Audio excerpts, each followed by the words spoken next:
والصلاۃ والسلام علی رسول اللہ اما بعد۔ جی، وضو کرنے کے بعد سب سے پہلے جب انسان مسجد میں آتا ہے تو مسجد میں آ کے سب سے پہلے تکبیر تحریمہ صف میں کھڑے ہو گئے۔ نبی صلی اللہ علیہ وسلم نے فرمایا کہ بھئی صف میں کھڑے ہونے کے بعد نماز شروع کی جائے گی، یعنی اگر کوئی انسان پیچھے سے آ کے جلد جلد پہلے نماز شروع کر کے بعد میں صف میں داخل ہو تو یہ طریقہ کار درست نہیں ہے۔ ایک صحابی نے ایسا کیا بھی تھا تو اللہ کے نبی علیہ السلام نے صرف اس نے اس وجہ سے کیا تھا کہ بھئی میں کہیں جو ہے نا وہ رکعت سے لیٹ نہ ہو جاؤں، تو نبی صاحب نے فرمایا تھا زادک اللہ حرصا فلا تعود، اللہ تعالیٰ تیرے شوق کو زیادہ کرے لیکن دوبارہ ایسا نہ کرنا۔ وہ یہ ہے کہ جب تک تو صف میں آ کے کھڑا نہ ہو جائے تب تک نماز شروع نہ کر۔ صف میں کھڑا ہو کے بڑے اطمینان سے انسان کو نماز شروع کرنی چاہیے، اور دونوں ہاتھوں کو کندھوں کے برابر یا کانوں کی لو کے برابر، حذو منکبیہ یا فروع اذنیہ حدیث کے الفاظ ہیں۔ دونوں ہاتھوں کو یا تو کانوں کی لو کے برابر ساتھ نہیں لگانا، یہ میں صرف آپ کو سمجھانے کے لیے کہہ رہا ہوں، یہاں تک یا یہاں تک، یہ دو طریقے احادیث سے ثابت ہے، اس کے علاوہ کوئی طریقہ ثابت نہیں ہے، ٹھیک ہے۔ ہاتھوں کو یہ کانوں کی لو کو ہاتھ لگانا یا انگوٹھے لگانا یہ طریقہ کار ثابت نہیں ہے نبی صلی اللہ علیہ وسلم سے، صحیح بخاری کے روایت، پھر طریقہ درست ہے۔ اس کے بعد ہاتھوں کو اٹھانے کے بعد اللہ اکبر،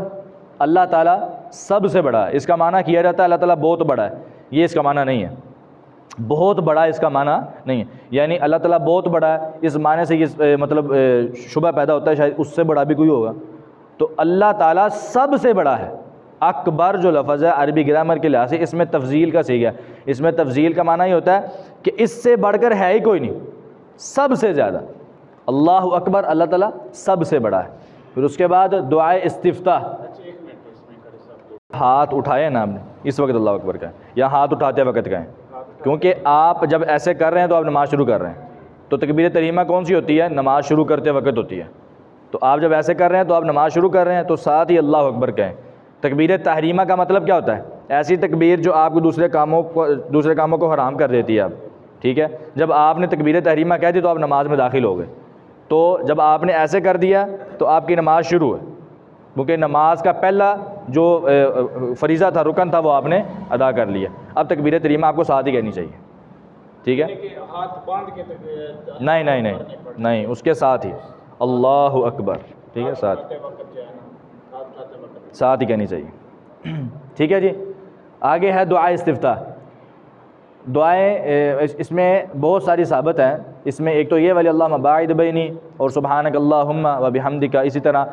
انی وجہت وجہ للذی فطر السماوات والارض حنیفا، تو ان میں سے کوئی ایک بھی دعا پڑھ لیجئے تو کافی ہے، ٹھیک ہے۔ اگر یہ پڑھنی ہے، اس میں تو ساری کی ساری دعائیں ہیں اور یہ سب سے بہترین دعا ہے، اللہم باعد بینی، نہیں، حمدک و تبارک اسمک، اس میں ساری کی ساری اللہ تعالیٰ کی تعریف ہے، وہ بھی انسان کو زیادہ بہتر ہے، وہ بھی پڑھ لینی چاہیے ساتھ۔ تو اللہم باعد بینی و بین خطایایا، اللہم اے اللہ،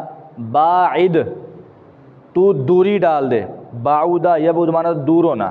باعد تو دوری ڈال دے، بینی میرے درمیان، و بین خطایایا اور میرے گناہوں کے درمیان، اے اللہ میرے اور میرے گناہوں کے درمیان دوری ڈال دے، کما جس طرح باعدت تو نے دوری ڈالی، بینا درمیان، بین کہتے ہیں درمیان، بین المشرقی والمغرب، مشرق اور مغرب کے درمیان، جس طرح تو نے دوری ڈالی مشرق اور مغرب کے درمیان اس طرح میری اور میرے گناہوں کے درمیان دوری ڈال دے۔ اللہم اے اللہ، باعد تو دوری ڈال دے، بینی میرے درمیان، و بین خطایایا اور میرے گناہوں کے درمیان، کما جس طرح باعدت تو نے دوری ڈالی، بین المشرق والمغرب مشرق اور مغرب کے درمیان۔ اللہم اے اللہ، نقنی تو مجھے صاف کر دے، من الخطایا گناہوں سے، مجھے گناہوں سے صاف کر دے، پاک کر دے، کما جس طرح ینقا صاف کیا جاتا ہے، الثوب، ثوب کہتے ہیں کپڑے کو، ابیض سفید، جس طرح سفید کپڑا صاف کیا جاتا ہے من الدنس میل کچیل سے، ٹھیک ہے، جس طرح سفید کپڑے کو میل کچیل سے صاف کیا جاتا ہے، یعنی سفید کپڑے کی مثال اس وجہ سے ہے کہ سفید کپڑے پر داغ زیادہ واضح ہوتا نظر آتا ہے، تو جس طرح اس کو ہم بڑے اہتمام سے صاف کرتے ہیں، اس طرح اللہ تو مجھے میرے گناہوں سے مجھے صاف کر دے، مجھے پاک کر دے. ٹھیک ہے، اللہم اے اللہ نقنی تو مجھے صاف کر دے، پاک کر دے، من الخطایا گناہوں سے، کما جس طرح ینقا صاف کیا جاتا ہے، الثوب کپڑا، الابیض سفید، سفید کپڑا جس طرح صاف کیا جاتا ہے، من الدنس میل کچیل سے. میرا خیال کافی ہے اتنا. ٹھیک ہے.